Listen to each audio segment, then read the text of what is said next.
Okay, so this is part 2 of the Winchester Silvertip 145 grain test. It went through 4 layers of denim and penetrated 3 jugs, which I would say is around 18 inches of penetration. And this is our projectile.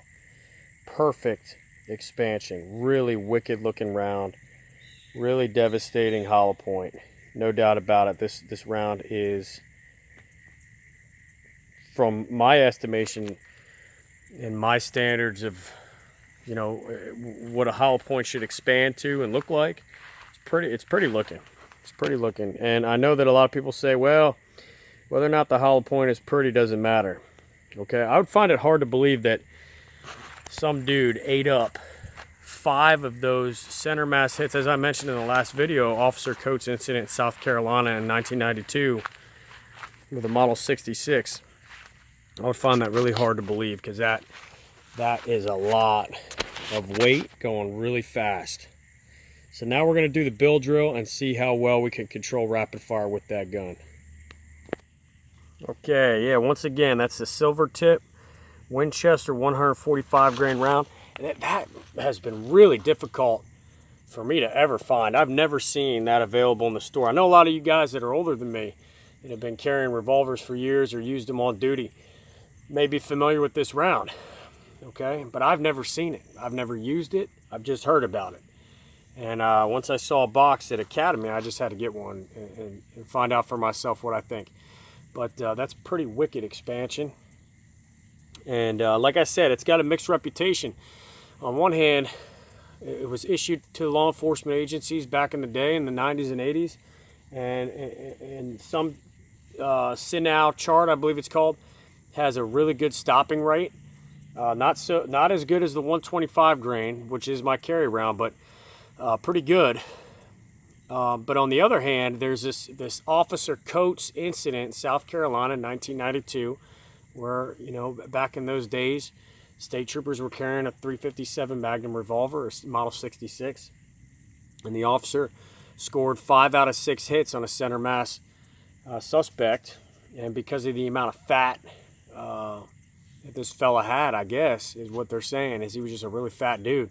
He ate up 5 rounds. And in some reports, it's a 38 plus P. In some reports, it's one of these 145 grain silver tips. So if anybody knows for sure, let me know. I tend to think that it was probably loaded with 38 plus Ps. 357 Magnum, you take 5 hits. This sucker, from what I just saw, man, you got to be pretty damn tough or just huge. I just don't see it. So here we go. Let's do that bill drill. 5 shots, 3 seconds. We'll go from concealment on this and see how well we can control it. Here we go.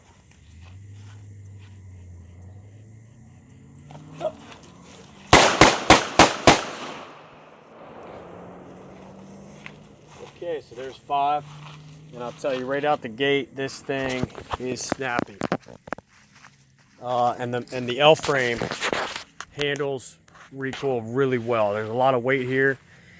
For one of my other favorite defensive rounds is the 158 grain Hydra Shock. But I can tell this round, man, it's humming. 145 grains. So there you go. There's our bill drill. 1, 2, 3, 4, 5. Interesting round, folks. Okay, so there it is. There it is. I have never seen these in the store. Really interesting silver tip.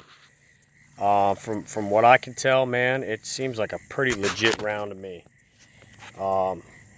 290 feet per second. And there it is in Redneck's Ballistics gel, man. That thing out of a 4-inch barrel had no problem expanding. And yeah, if any of you know the history on this thing a little bit better, let me know. Tell me what you think of it. And would I recommend it? Yeah, from what I just tested, it's controllable, but it's very, very snappy. It's controllable out of an L frame. I'm gonna have to try it in a K frame, but this is $1 a round. So I just spent $6 testing this ammo out. 6 rounds, 1 in ballistics gel and 5 on a bill drill. Anyway, folks, let me know what you think. Comment in the box below.